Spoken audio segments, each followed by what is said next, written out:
Assalamualaikum warahmatullahi wabarakatuh.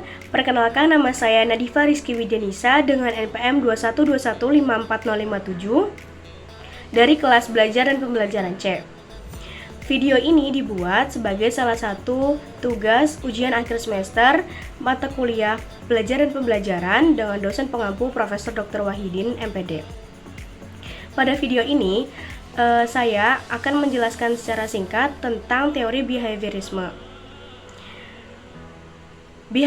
Behaviorisme yaitu salah satu aliran psikologi yang memandang individu hanya dari sisi fenomena jasmania serta mengabaikan aspek-aspek mental. Dalam artian, behaviorisme ini tidak mengakui adanya kecerdasan, bakat, minat, serta perasaan individu dalam suatu belajar.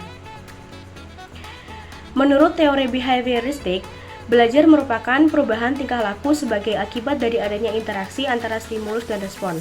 Dalam artian, belajar merupakan bentuk perubahan yang dialami siswa dalam hal kemampuannya untuk bertingkah laku dengan cara yang baru sebagai hasil interaksi antara stimulus dan respon. Seseorang dianggap telah belajar sesuatu jika ia telah menunjukkan perubahan tingkah lakunya. Terdapat ciri utama yang melekat pada teori-teori yang berbasis pada paradigma behavioristik, yaitu antara lain yang pertama, objek psikologi adalah tingkah laku.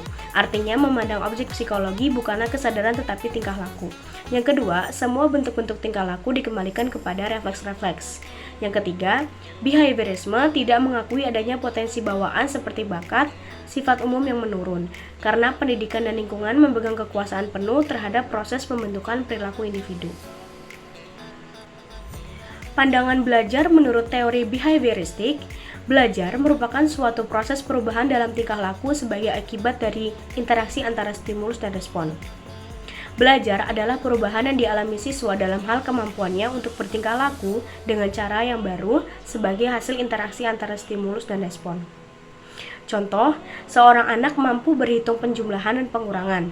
Meskipun dia belajar dengan giat, tetapi dia masih belum bisa mempraktekkan penjumlahannya. Maka ia belum bisa dikatakan belajar karena ia belum menunjukkan perubahan tingkah laku sebagai hasil dari belajar. Adapun kelebihan dan kekurangan dari teori ini adalah yang pertama, kelebihannya sangat cocok untuk memperoleh kemampuan yang membutuhkan praktek dan pembiasaan. Dengan bimbingan yang diberikan secara terus-menerus akan membuat peserta didik paham sehingga mereka bisa menerapkannya dengan baik. Yang kedua, materi yang diberikan itu sangat detail. Hal ini adalah proses memasukkan stimulus yang tepat. Dengan banyaknya pengetahuan yang diberikan, diharapkan peserta didik memahami dan mampu mengikuti setiap pembelajarannya. Lalu yang ketiga, membangun konsentrasi pikiran. Dalam teori ini, adanya penguatan dan hukuman dirasa perlu. Nah, penguatan ini akan membantu mengaktifkan siswa untuk memperkuat munculnya respon. Hukuman yang diberikan adalah yang sifatnya membangun sehingga peserta didik mampu berkonsentrasi dengan baik. Nah, adapun beberapa kekurangan teori ini, yang pertama, pembelajaran peserta didik hanya berpusat pada guru. Yang kedua, peserta didik hanya mendengarkan dengan tertib penjelasan guru. Dan yang ketiga, peserta didik tidak bebas berkreasi dan berimajinasi.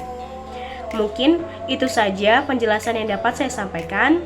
Kurang lebihnya mohon maaf. Terima kasih. Wassalamualaikum warahmatullahi wabarakatuh.